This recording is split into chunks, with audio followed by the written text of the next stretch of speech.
Boyfriend ভাবছ?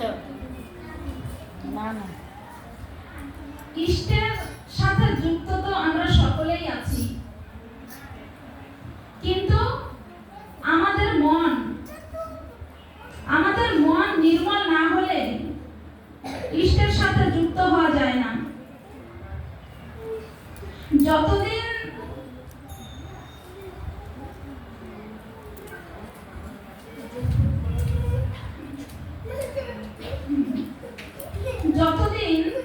মনের মলিনতা দূর না হবে, ইষ্টের সাথে যুক্ত থাকা যায় না।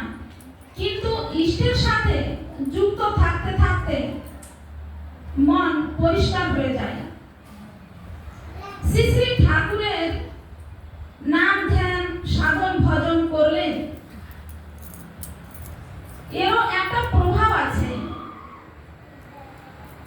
আর নাম করতে হয়, নাম করলে মনের মলিনতা দূর হয়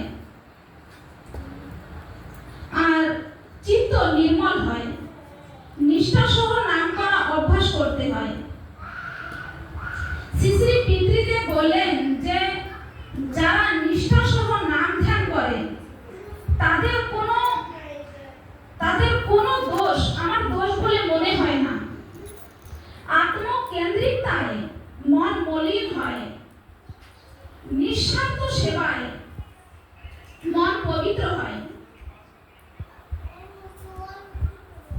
ভালো মন্দ সবটা নিয়েই তার সেবা করি, এটাই হলো ইষ্টকেন্দ্রিকতা। যে আমরা ভালো মন্দ সবটা নিয়েই তার সেবা করি, এটাই হলো ইষ্টকেন্দ্রিকতা। বৃত্তি প্রবৃত্তি সব রেখে দিয়ে তার সেবা করব,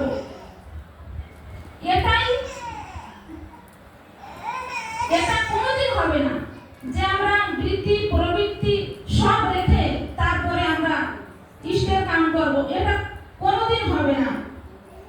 তার সাথে তার সেবা করতে করতে বৃত্তি প্রবৃত্তি সব নিয়ন্ত্রিত হয়ে যায়।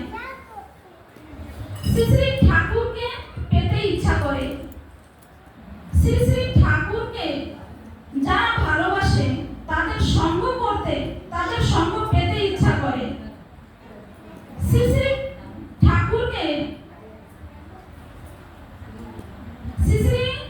ঠাকুরকে পেতে হলে তার প্রতি গভীর টান দরকার, তার প্রতি ব্যাকুলতা দরকার।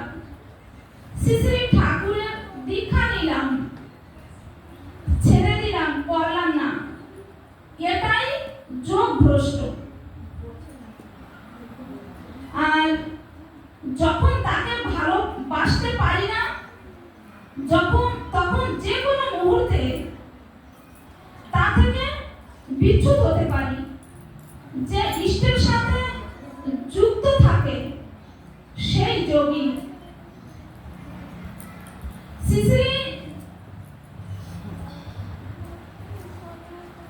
শ্রী ঠাকুরকে ভালোবাসলে যে কতটা শক্তি পাওয়া যায়, যারা শ্রী শ্রী ঠাকুরকে প্রকৃত ভালোবাসছে তারাই বুঝতে পারে। যদি কেউ চুরি করে সে ঠাকুরকে ভালোবেসে চুরি ছেড়ে দেবে একদিন। মন্দগুলি তার ভাবে প্রভাবিত হয়ে ভালো হবে, এটা ভালোবাসার ফলেই হতে পারে। আমরা যাই দেখি না কেন অন্তরের সহিত সবার ভালোটা দেখার চেষ্টা করব। শ্রী শ্রী ঠাকুরকে, শ্রী শ্রী বড়মাকে দেখে আমরা যে কতটা শিখতে পারছি, কতটা মাতৃ সম্মেলন করছি, যাই করছি, কিন্তু আমাদের ছেলেপেলেকে সাথে নিয়ে আসার খুব দরকার। এই ছোটবেলা থেকে ছেলেমেয়েরা মার সাথে থাকবে, মা মাতৃ সম্মেলন করবে, বাচ্চার কাছে ঘরে গিয়ে প্রত্যেকটা জিনিস শোনা দরকার। বাবা আজকে সৎসঙ্গে কি আলোচনা হয়েছে, কি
চাই। ঠাকুর আমাকে আশীর্বাদ করো, আমার ছেলে পেলেকে আশীর্বাদ করো, কিন্তু আশীর্বাদ মানে অনুশাসনবাদ। তার অনুশাসনবাদ যদি আমরা না মেনে চলি তাহলে ঠাকুরকে ধরে ফাঁকি দেওয়া হবে। এই জন্য প্রত্যেকটি সময় ঠাকুর বলেন প্রত্যেকটি সময় নাম করতে, নাম করতে করতে আমাদের মন নির্মল হয়ে যাবে, আমাদের ভেতর থেকে কপটতা দূর হয়ে যাবে। কপট প্রত্যেকটা জিনিসের আমি যখন থেকে এই আলোচনা শুরু করছি, আমি প্রত্যেকটা জিনিসের মানে, যেমন নারী নৃত্যে আছে নারীর 8টি বৈশিষ্ট্য: নিষ্ঠা, ধর্ম, শুশ্রূষা, সেবা, সাহায্য, সংরক্ষণ, প্রেরণা ও প্রজনন। আমি আমার মাতৃ সম্মেলনে বসতাম, কিন্তু বসে আমি